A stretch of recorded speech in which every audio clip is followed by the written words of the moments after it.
Bismillah. Assalamualaikum warahmatullahi wabarakatuh. Innal hamdalillah nahmaduhu wa nasta'inuhu wa nastaghfiruh wa na'udzu billahi min shururi anfusina wa sayyiati a'malina. Man yahdihillahu fala mudilla lahu wa man yudlil fala hadiyalah. Asyhadu an la ilaha illallah wahdahu la syarika lah. Wa ashhadu anna Muhammadan abduhu wa rasuluh. Allahumma salli wa sallim wa barik wa zid wa an'im ala rasulina wa qurrati a'yunina Muhammadin sallallahu alaihi wasallam wa ala alihi wa ashabihi wa man tabi'ahum bi ihsanin ila yaumiddin. Qala Allah ta'ala fil Qur'anil Karim, ya ayyuhalladzina amanu taqullaha haqqa tuqatih ولا تموتن إلا وأنتم مسلمون. أما بعد فإن أصدق الحديث كتاب الله وخير الهدي هدي محمد صلى الله عليه وسلم وشر الأمور محدثاتها وكل محدثة بدعة وكل بدعة ضلالة وكل ضلالة في النار. نسأل الله السلامة والعافية. Masyarul muslimin, ikhwani wa akhwati fillah, Bapak Ibu yang semoga dirahmati oleh Allah Subhanahu wa taala. Marilah kita kembali bersyukur kepada Allah Subhanahu wa taala atas seluruh nikmat yang telah Allah kurniakan kepada kita. Nikmat yang banyak yang tidak terhingga yang Allah telah limpahkan kepada kita semua. Sehingga dengan nikmat tersebut kita masih bisa untuk melaksanakan perintah-perintah Allah dan menjauhi larangannya, dan bersabar atas semua yang Allah timpakan kepada kita, baik hal-hal yang tidak kita sukai oleh jiwa kita. Karena hadirin yang dimuliakan oleh Allah Subhanahu wa taala, Rasul sallallahu alaihi wasallam telah memberikan kabar gembira bagi seluruh orang-orang yang terkena musibah.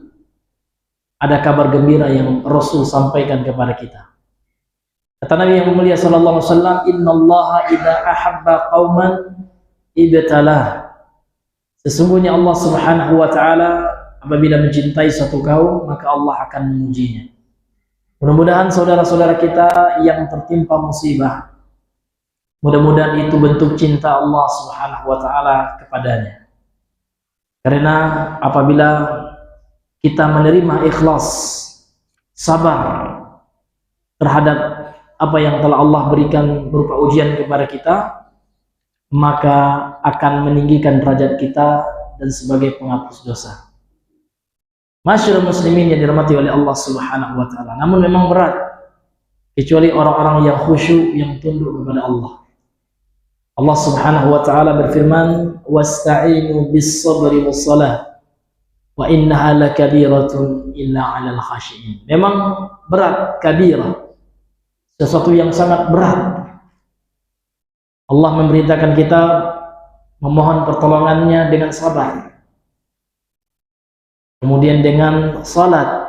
Memang berat kecuali bagi orang-orang yang khusyuk kepada Allah Subhanahu wa taala. Masyarul muslimin yang dirahmati oleh Allah Subhanahu wa taala. Kemudian salawat dan salam, marilah kita mengucapkan salawat kepada baginda yang mulia sallallahu alaihi wasallam. Allahumma shalli ala Muhammad wa ala ali Muhammad. Masyarul muslimin, ikhwani fid din rahimani wa rahimakumullah. Kita kembali melanjutkan kajian kita yang mana kita telah masuk kepada bab tentang sebab kekufuran Bani Adam, yaitu karena mereka meninggalkan agama mereka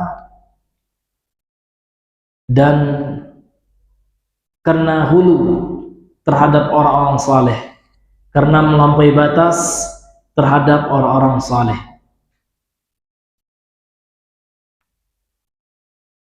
Pada pembahasan kali ini kita masuk kepada dalil yang selanjutnya. Pada pertemuan yang sebelumnya, beliau penulis kitab ini rahimahullah membawakan dalil dari firman Allah surah An-Nisa ayat 171.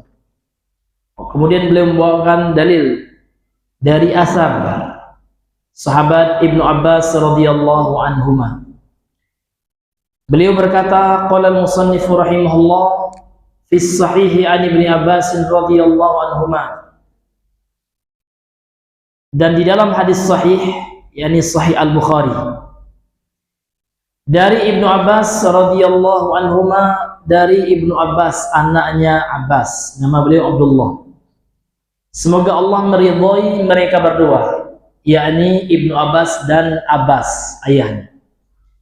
Fi qaulihi ta'ala, ketika beliau mentafsirkan firman Allah Ta'ala, sebagaimana yang telah kita ketahui bahwasanya Abdullah Ibnu Abbas adalah ahli tafsirnya sahabat, sehingga tafsir beliau ini senantiasa selalu dinukilkan oleh para ahli tafsir seperti Ibnu Katsir, At-Tabari, kemudian Al-Qurtubi, dan tafsir-tafsir yang lainnya, tafsir Ahlussunnah wal Jamaah, tafsir bil ma'thur.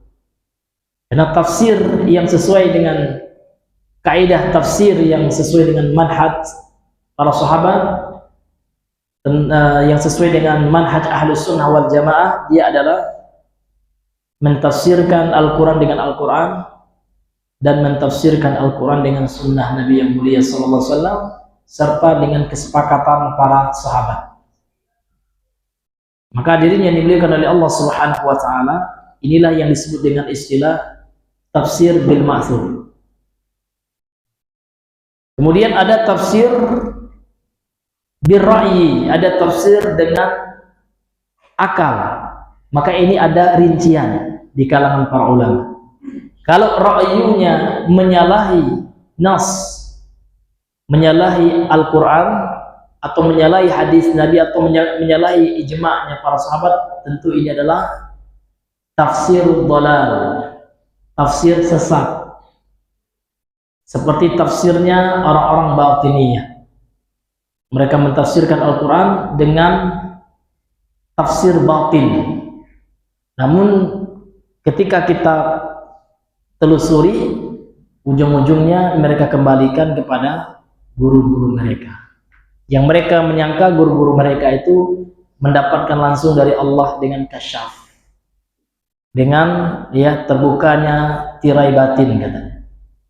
Na'udzubillahi min dzalik. Ini tentu tafsir yang menyimpang dalam Islam.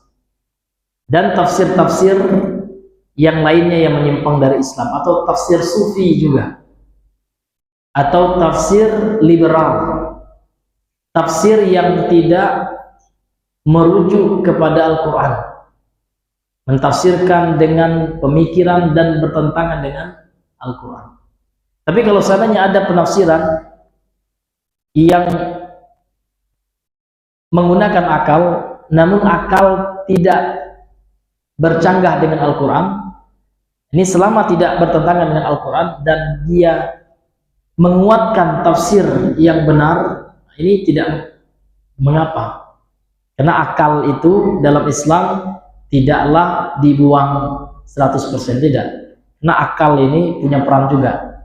Sehingga di dalam pendalilan ada yang namanya dalil akli, dalil akal. Nah, tentu akal ini fungsinya adalah untuk menguatkan nakal, untuk menguatkan Al-Quran dan hadis. Ini fungsi akal, fungsi rasio, rasional.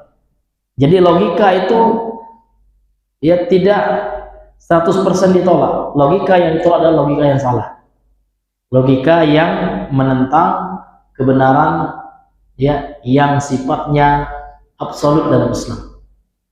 Jadi dalam Islam ini Pak, ada yang namanya kebenaran yang absolut, kebenaran yang datang dari Allah dan Rasulnya secara mutawatir, yakni Al-Quran. Kemudian dalam periwayatan yang sahih, yaitu hadis. Maka Al-Quran dan hadis ini dasar utama sumber Islam. Maka kebenarannya sifatnya adalah sifatnya absolut, 100%. Sedangkan akal relatif sifatnya. Akal diterima apabila sebagai penguat daripada Al-Quran dan dan sunnah. Makanya di dalam kaidah akidah Ahlus Sunnah wal Jamaah, taqdimun naqli anil aqli. Mereka mendahulukan Al-Quran dan Sunnah, nakal yang dinukilkan, ya, karena wahyu, karena bersumber daripada Allah, yang mana Allah itu maha benar, yang tidak pernah salah. Sementara akal berbeda-beda. Ada orang yang akal IQ-nya tinggi, dan ada juga yang IQ-nya lemah, karena bersumber dari manusia. Sementara wahyu itu sifatnya ya kebenaran mutlak. Ini hadirin yang dimuliakan oleh Allah Subhanahu wa taala. Kemudian Bapak Ibu yang dirahmati oleh Allah Subhanahu wa taala, penulis membawakan tafsir daripada Ibnu Abbas radhiyallahu anhu ketika mentafsirkan firman Allah surah Nuh ayat 23. Fi qaulihi ta'ala, pada firman Allah Ta'ala, wa qalu la tadarunna alihatakum wa la tadarunna waddan wa la suwa'an wa la yaghutsa wa ya'uqa wa nasra. Dan mereka berkata, pembesar kaum Nabi Nuh alaihissalam, janganlah kalian meninggalkan sesembahan-sesembahan kalian, dan janganlah kalian meninggalkan Wad, Suwa', Ya'uth, Ya'uq, Nasr,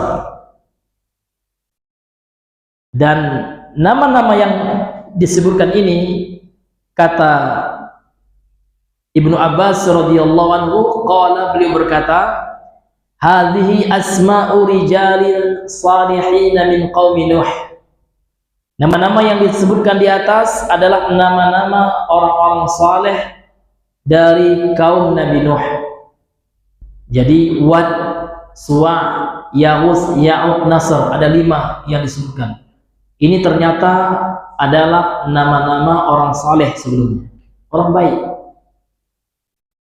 Falamma halaku, tatkala mereka binasa, ketika wafat orang-orang saleh ini, auhas syaitanu ila qaumihim, syaitan membisikkan was-was, bisikan-bisikan kepada kaum Nabi Nuh. Bagaimana isi bisikan syaitan itu?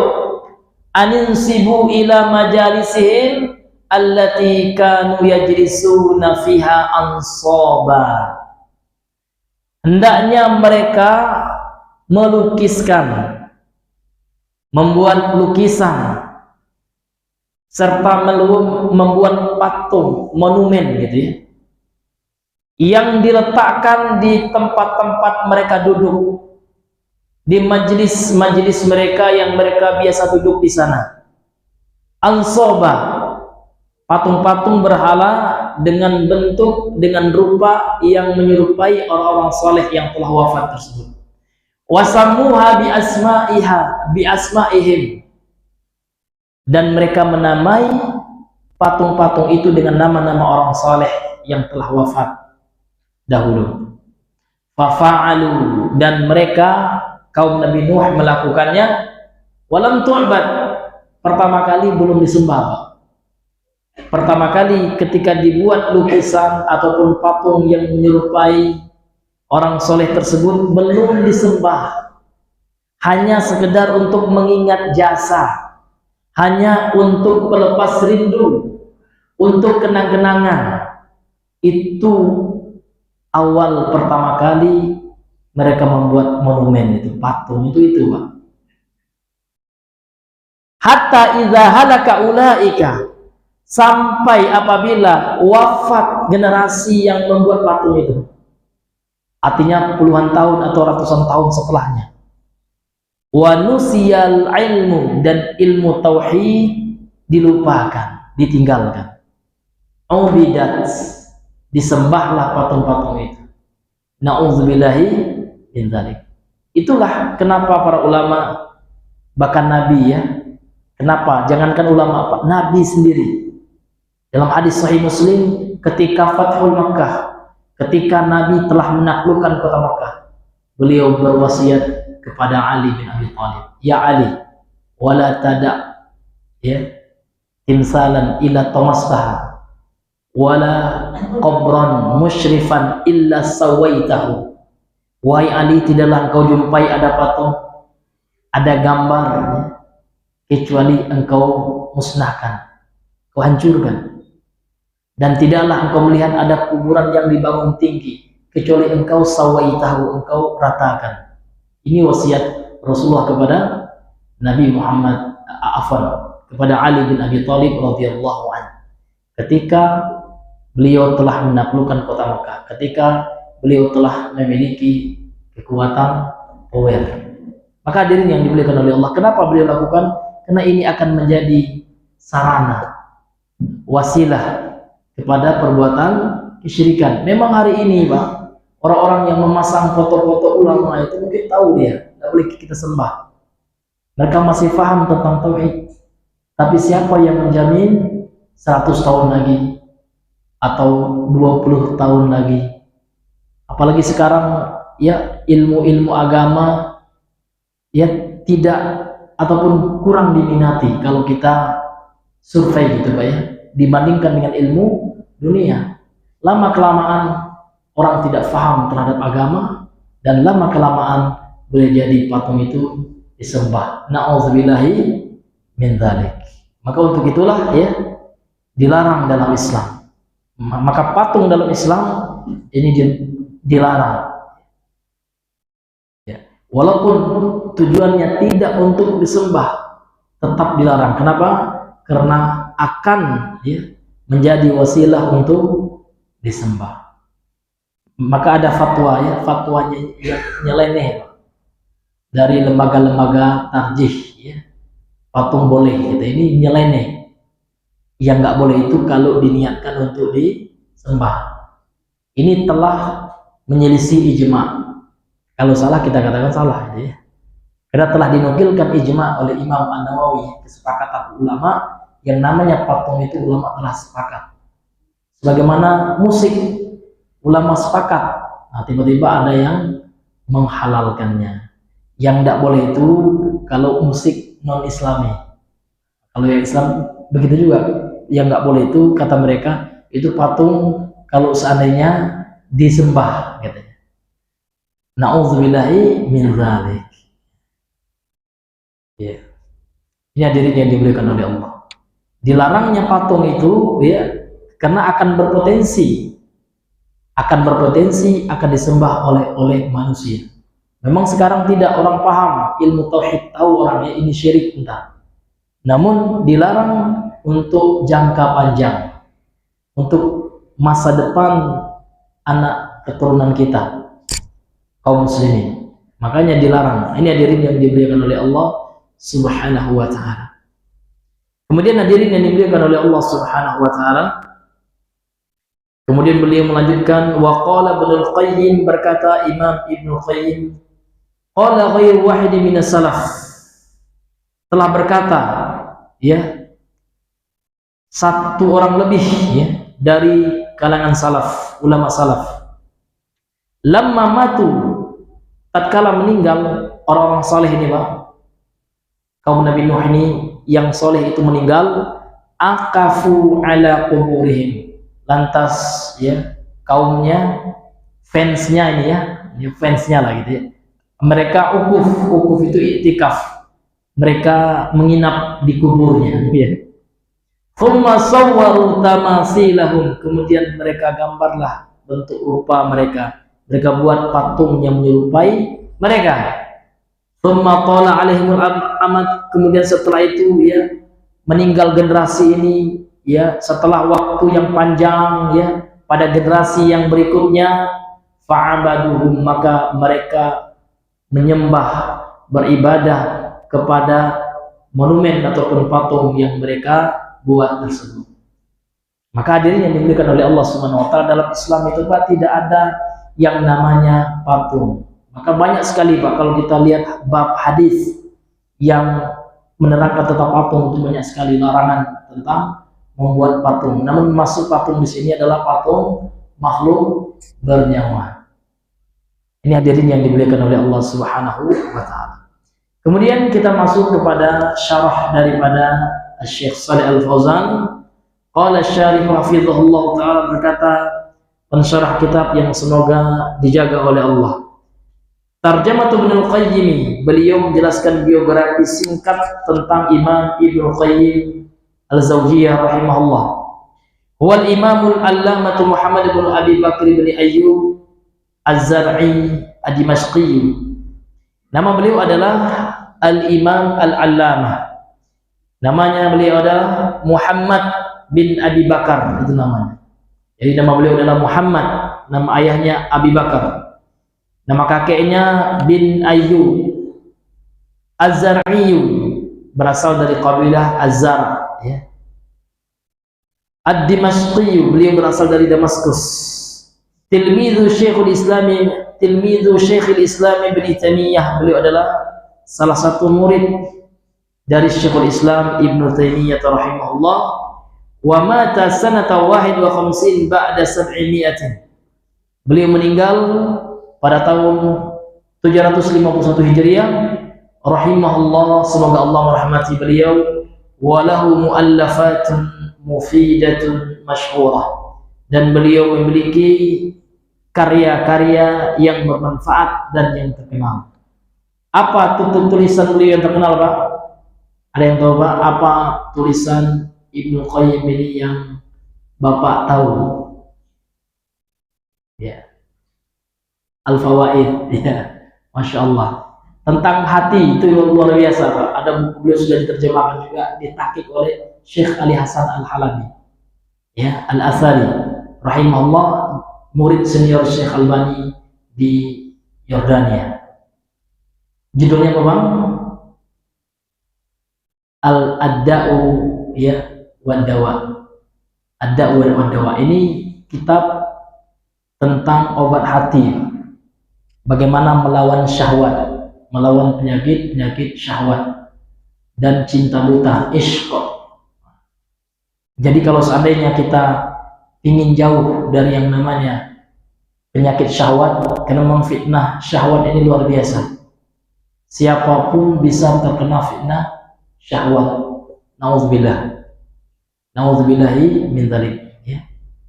Imam Ibnul Jauzi rahimahullah, beliau sudah berusia tua, namun beliau tetap berdoa, Allahumma inni a'udzubika minaz zina. Ya Allah, aku berlindung kepadamu dari zina. Ya, padahal sudah tua. Heran muridnya, kenapa wahai Syekh engkau tetap berlindung dari zina? Maka beliau mengatakan tidak ada yang lepas dari namanya zina. Na'udzubillahi min dzalik. Maka di antara upaya kita, Pak, untuk jauh dari zina ini, di antaranya kita banyak berdoa dan banyak membaca buku tentang tazkiyatun nafs, pensucian jiwa. Ini diantara upaya yang bisa kita lakukan. Luar biasa sekarang, Pak. Iya, pintu-pintu zina dimanapun sekarang luar biasa. Mau kita keluar, mau lihat HP, semuanya terbuka lebar. Luar biasa zina sekarang. Na'udzubillahi.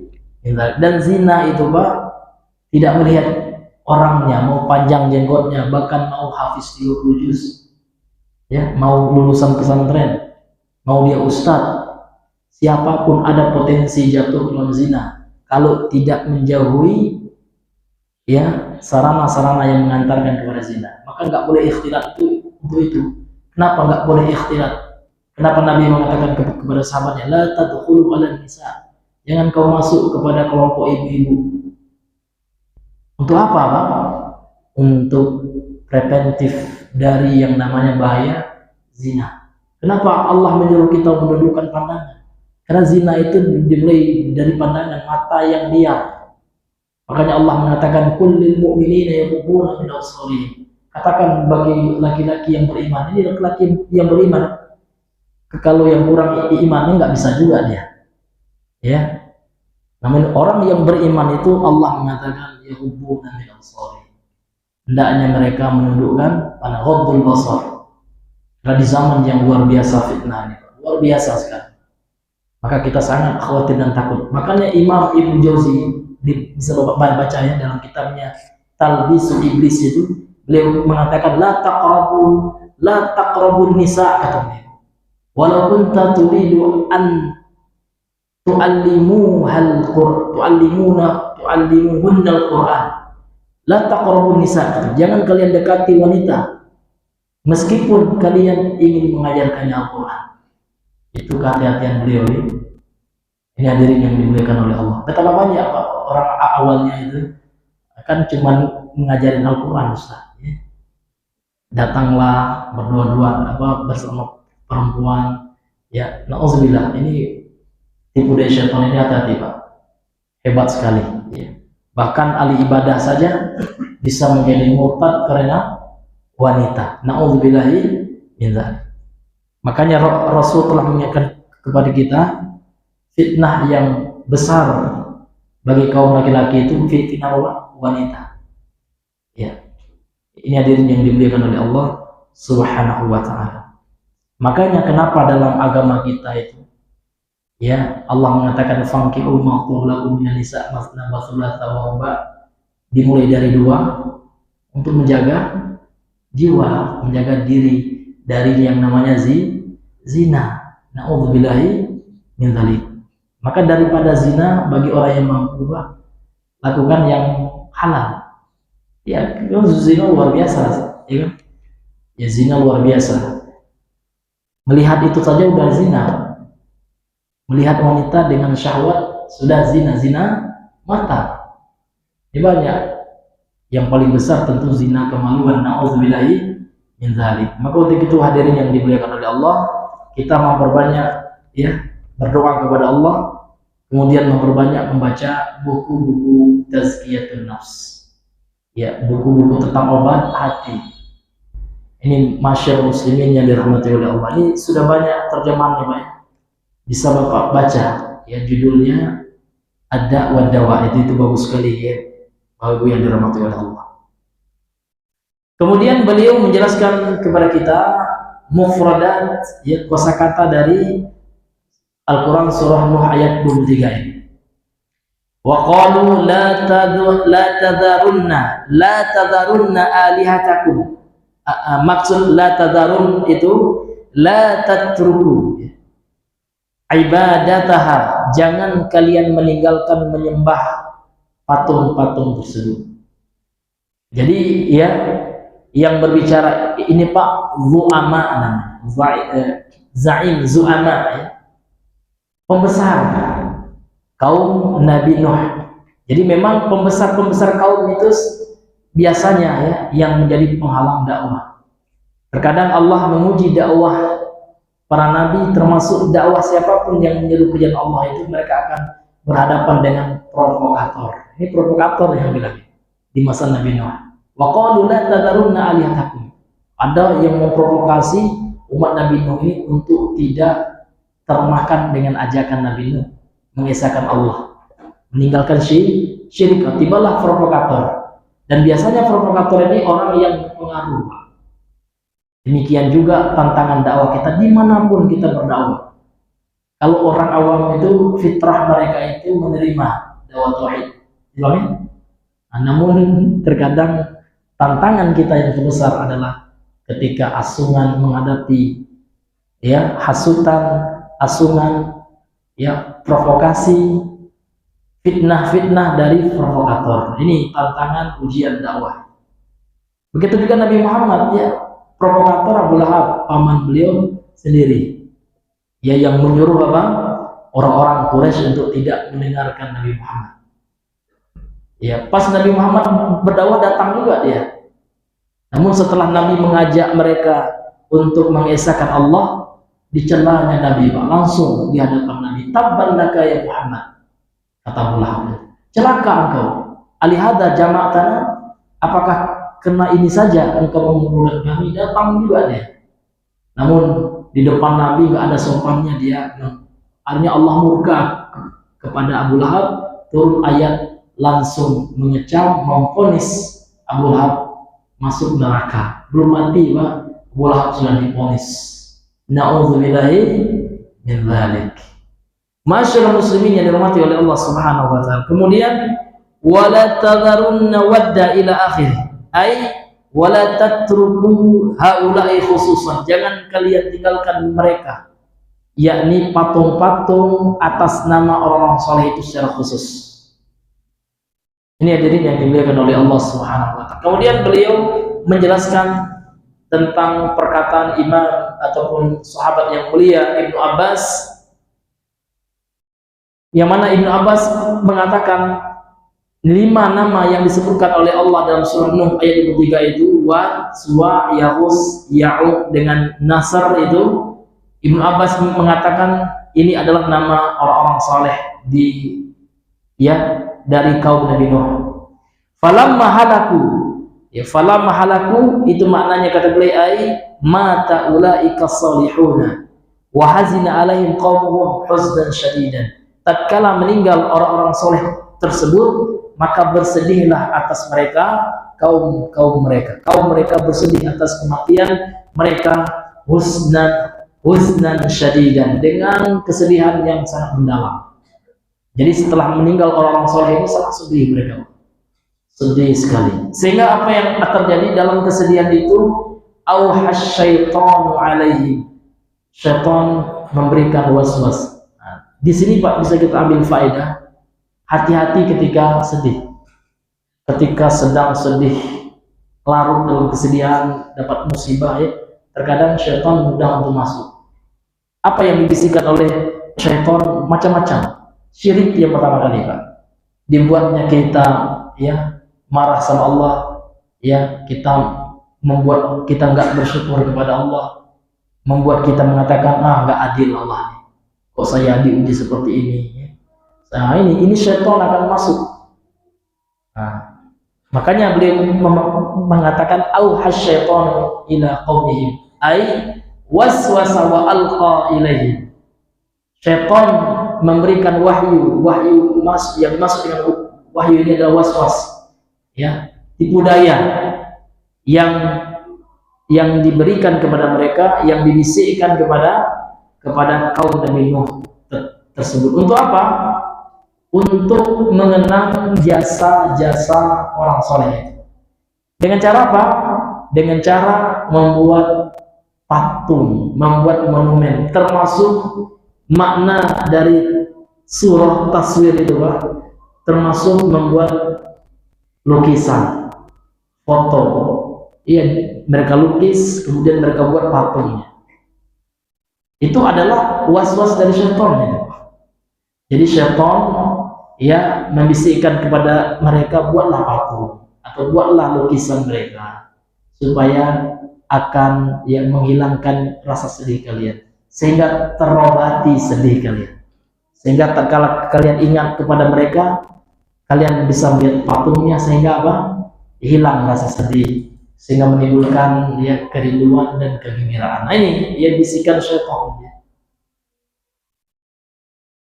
Aninsibu ila majalisihim allati kanu yajlisuna fiha ansaba, supaya apa? Bagaimana bisikan iblis ini Pak, syaitan ini, supaya mereka membuat patung-patung yang mereka letakkan di tempat-tempat mereka sering ngumpul gitu, untuk mengingat mereka. Ansoban ai asnaman, yaitu berhala-berhala, musawwaratan ala suwarihim, yang dilukis ya, yang dibuat berdasarkan ya gambar daripada orang-orang saleh itu. Nah sekarang Pak ya, kita ataupun diantara manusia sekarang dibuat pula patung ya, senang dia ya, buat patung saya seolah-olah dia bangga, seolah-olah dia orang terkenal ya, orang pahlawan ya. Padahal itu ya akan menjadi sebab kesyirikan. Maka ada pula orangnya sengaja menempel gambar orang soleh, na'udzubillahi min dzalik. Apalagi diyakini oleh sebagian orang Pak sebagai penglaris. Nah, ditempellah waktu aku saleh. Nah, ada ya, khurafat ya. Iya. Ini hadirin yang dimuliakan oleh Allah Subhanahu wa taala. Iya, sehingga apa Pak? Sehingga orang meyakini bahwasanya laris itu tidak hanya datang dari Allah. juga disebabkan oleh foto ini naudzubillah. Inilah hal-hal yang bisa ya menjerumuskan orang ke dalam syirik tanpa dia sadari, sehingga dia jadikan zina. Foto-foto itu dijadikan zina, ya. Atau foto Habib. Saya pernah ditarim, Pak, di kota, di tempat Habib, ya, melihat apa yang mereka lakukan. Subhanallah. Rupanya, Pak, mereka punya tempat toko khusus jual foto Habib. Memang ada di Yaman itu, ya. Saya sempat nanya kan sama orang sufinya kan, ini untuk apa nih fungsinya? Yang kecil ini kalau ditaruh di dompet, insya Allah akan murah rezekinya, kan? Sehingga nggak kanker nih, nggak terkena kanker kantong kering, gitu ya. Masukkanlah foto orang soleh ini ke, ya Allah, ini dalilnya mana gitu ya? Yang lain nanya dalil, sami'na wa ta'na aja, apa kata Habib gitu? La ilaha illallah. Seolah akal kita nih nggak di kepala lagi, Pak, ya, di dengkul nih. Ya, masa kita nggak boleh nanya dalil kan seperti itu? Mereka nggak, Pak. Mereka tuh melakukan apa yang dikatakan Habib mereka, udah seolah-olah Habib itu setara dengan Nabi yang tidak pernah salah, yang anti kritik, juga seperti sebagian orang, ya. Itu dibela-bela, nyata-nyata salah, ya. Nah, kan mirip katanya. Auzubillah, surat Yohanes, ya, surat Yohanes pula, ya, Bible, ya, Yohanes itu, ya. Nauzubillah, itu disamakan. Ya, yang menjadi pertanyaan kita, kenapa dia suruh? Kan dia yang salah. Dia yang salah. Ayo, ada nggak yang hafal? Masa disuruh orang non muslim, orang Nasrani, ya, membacakan untuk apa gitu? Ya kan? Untuk apa? Kemudian disama-samakan, kan sama juga dengan suruh mereka. Mana samanya? Ini hadirin yang dimuliakan oleh Allah Subhanahu wa Ta'ala. Kalau di masa Nabi, Pak, sudah marah Rasulullah, karena sudah terjadi di masa Nabi.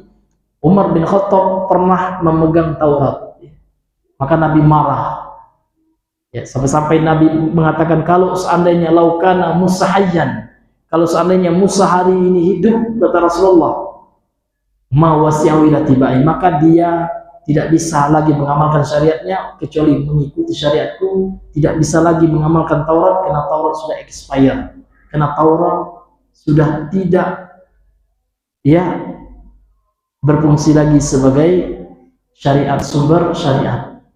Karena Taurat itu hanya berlaku pada masa Bani Israel dan hanya berlaku untuk umat Nabi Musa. Setelah diangkat Nabi Muhammad menjadi Rasul, maka sudah tidak berlaku lagi seluruh kitab suci, melainkan hanya Al-Quran sampai hari kiamat. Ini kan toleransi apa gitu ya? Maka itu bukan toleransi, ini kalau kolaborasi, Pak, ya, kolaborasi gitu ya. Ingin menyamakan antara kebatilan dengan kebenaran. Apalagi yang ada sekarang itu perjanjian baru itu, ataupun yang ayat-ayat Yohanes atau semua yang mengaku-ngaku sebagai saksi Yesus, itu semua telah ditolak oleh para pakar kristologi, ya. Semuanya palsu. Dan Al-Quran juga telah menyebutkan apa yang ada sekarang itu sudah dipalsukan, sudah tidak ada lagi yang original, palsu semua. Maka itu pula yang dia bangga, ya, ayo bacakan, ya, dalam rangka toleransi apa gitu, ya. Na'udzubillahi min dzalik. Kalau kita bicarakan itu, Pak, terkadang pengikutnya, Pak, fansnya itu marah, ya, tantrum, ya. Iya, fansnya ketika kita jelaskan itu salah, seharusnya dia minta maaf, ya.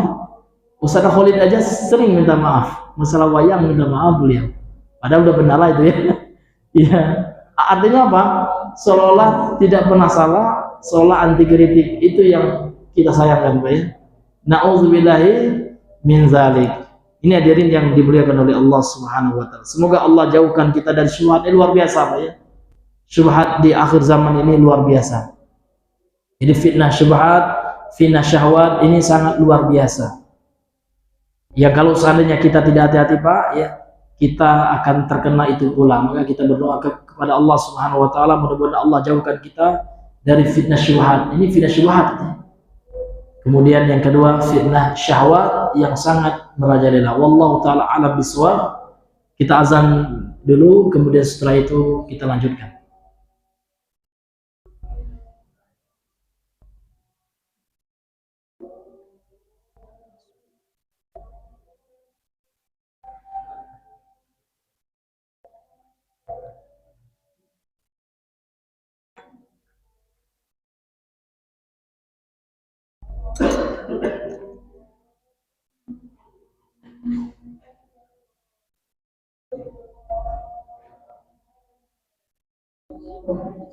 Pulang boleh.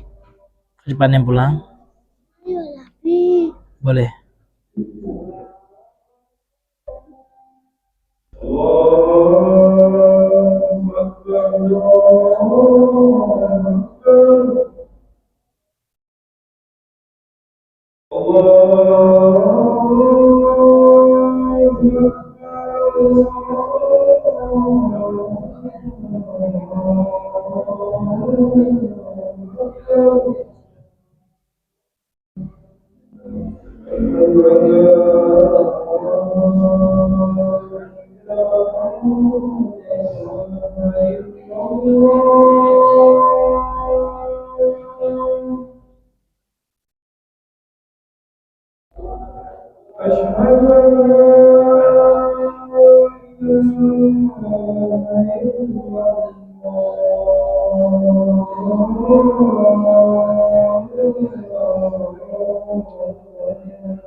La haula wala quwwata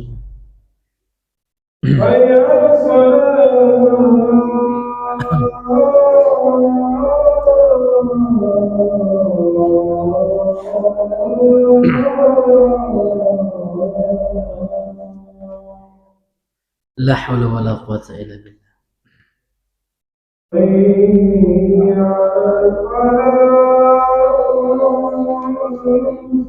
La haula wala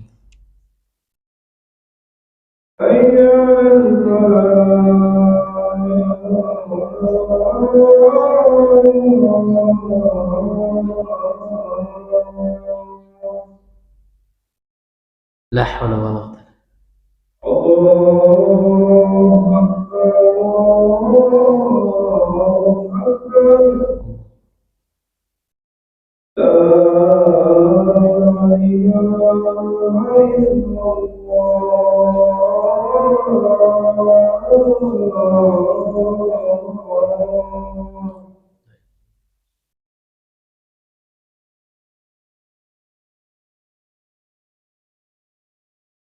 Bismillah, kita lanjutkan. Kemudian beliau menjelaskan perkataan daripada Abdullah ibnu Abbas radhiyallahu an, hatta idza halaka ulaika, sampai apabila binasa mereka, ya, ai alladzina nasabuha liyatadzakkaru bi ru'yatiha, yaitu orang-orang yang mereka lukis orang saleh itu ketika mereka telah wafat, ya, yang mana mereka buat patungnya, mereka buat lukisannya, liyatadzakkaru bi ru'yatiha, sehingga mereka bisa ingat, ya, dengan melihat kepada lukisan mereka atau kepada patung mereka. Liyatadzakkaru bi ru'yatiha af'ala ashabiha, perbuatan orang-orang soleh itu, fayanshitu 'alal ibadah, sehingga membuat mereka bersemangat rajin dalam beribadah. Jadi ya, Itu syubhat mereka, Pak. Orang-orang kaum Nabi Nuh yang membuat patung itu. Syubhatnya apa, Pak? Syubhatnya supaya kita ya ingat kepada mereka, ingat kepada ibadah mereka yang rajin itu, kesolehan mereka, dan supaya kita juga rajin, ikut rajin seperti mereka. Dan ini ada di antara orang-orang tarekat yang mengamalkan seperti ini. Mungkin Bapak pernah mendengar ada namanya pemimpin tarekat Qadirun Yahya. Pengikutnya seperti itu, Pak.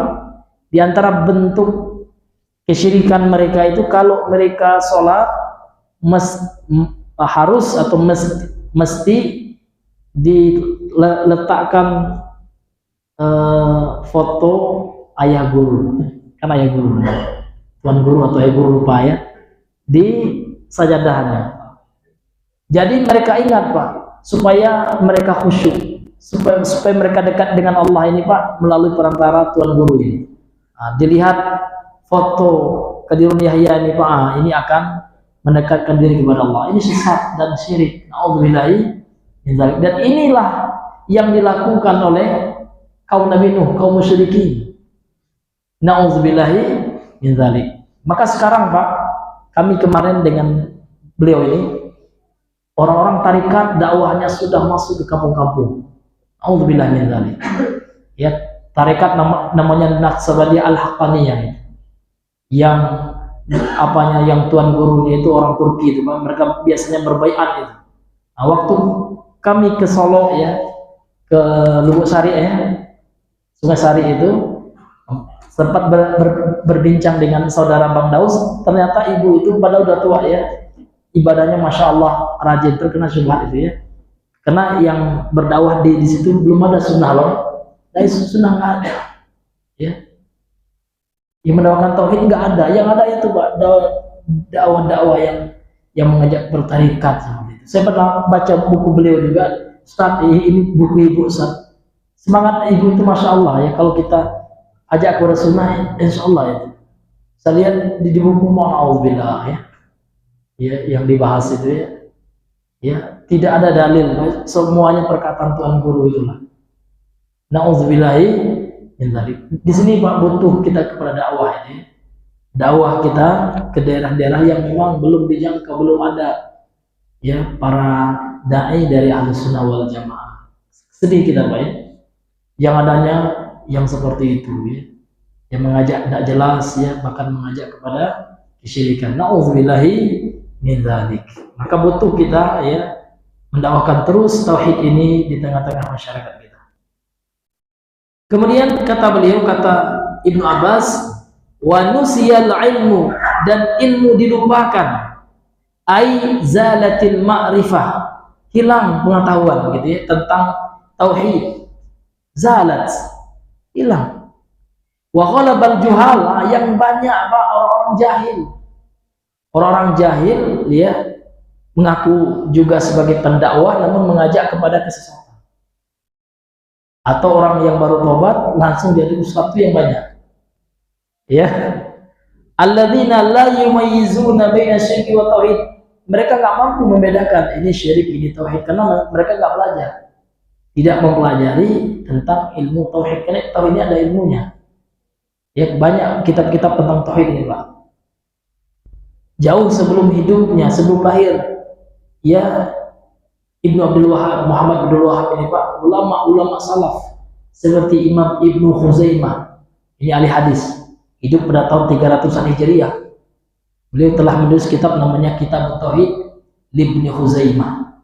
Dan Imam Al-Bukhari dalam Sahih Al-Bukhari juga ada bab Kitab Tauhid, pembahasan tauhid dalam Sahih Al-Bukhari, banyak sekali ya. Imam-imam, para ulama menulis tauhid. Itu apa? Mereka menulis supaya dipelajari, supaya diajarkan, diilmui gitu ya. Ini orang yang tidak belajar tentu nggak paham apa yang akan dia berikan kalau dia nggak punya gitu. Orang yang bisa memberi, orang yang punya. Makanya orang Arab mengatakan faqidu syai' la yu'ti. Orang yang tidak punya sesuatu dia tidak bisa memberi gitu. Orang yang tidak punya ilmu bagaimana dia ingin menyampaikan gitu. maka wajib dia belajar ilmu terlebih dahulu. Ini hadirin yang dimuliakan oleh Allah Azza wa Jalla. Kemudian ubidat, disembahlah patung-patung itu. Jadi ketika ilmu tentang tauhid itu hilang gitu ya, kebanyakan orang yang tidak paham tauhid, tidak bisa membedakan syirik dan tauhid, kata beliau, maka disembahlah patung-patung itu, ai tilkal asnam, yaitu patung-patung itu. Lamma qala lahum syaitan, tatkala syaitan berkata kepada mereka, memberikan bisikan was-was kepada mereka, inna aba'akum kanu ya'buduna, sesungguhnya bapak-bapak kalian dahulu, nenek moyang kalian dulu, ini mereka juga menyembah patung itu, berhala itu, sembahlah, kata syaitan. Ini syaitan Pak ya, karena syaitan itu ya, pertama kali Pak, mereka ingin menjatuhkan kita ke dalam perbuatan syirik ini. Kalau nggak mampu, nah, banyak strategi syaitan. Kalau kita tidak mampu dijerumuskan ke dalam perbuatan syirik, maka kita akan dijerumuskan ke dalam perbuatan bid'ah. Semangat ibadah namun bid'ah. Tapi kalau seandainya kita mampu, karena kita belajar sunnah, ya kita tahu mana ibadah yang sesuai sunnah, mana bid'ah apa, maka syaitan akan menjatuhkan kita ke dalam perbuatan maksiat, dosa-dosa besar, ya, ghibah, ya, syirik sudah enggak kena kuat tauhidnya. Kemudian bid'ah, tahu dia sudah enggak, ya, tahu dia yang sunnah. Nah, kemudian digoda dalam bab dosa besar termasuk ghibah, sehingga dia merasa ya senang nikmat ketika membicarakan keburukan orang gitu ya, dan dosa-dosa besar. Tapi kalau itu bisa dia pangkas juga, dia paham ya, tahu dia ini dosa besar dan dia takut kepada Allah misalkan, maka banyak lagi timbul dari syaitan Pak. Maka syaitan akan masuk ke dalam bab perkara yang mubah, sehingga dia banyak melakukan yang mubah ya, dan tidak kurang ya lalai dari yang sunnah. Itulah tipu daya syaitan yang luar biasa. Kalau mereka sudah itu banyak, artinya dia adalah orang yang ahli ibadah gitu ya, yang mubah jarang dia lakukan, banyak yang sunnah, baca Quran, maka syaitan akan masuk ke dalam bab ujub, akan membuat dia bangga dengan ibadahnya ya. Syaitan akan membuat mantap, kamu ini hebat ya, ibadahmu luar biasa ya. Lihatlah orang itu ya, sehingga apa? Sehingga dia merasa meremehkan orang lain, dia merasa hebat, dia ujub, dia bangga dengan amal ibadahnya, sementara orang lain sangat apalah itu ya, sholat sebentar betul ya, lihat saya ini banyak sholat gitu ya, bangga dengan itu. Syaitan luar biasa ya. Jadi syaitan itu intinya Pak, ingin kita itu jatuh ke dalam dosa gitu.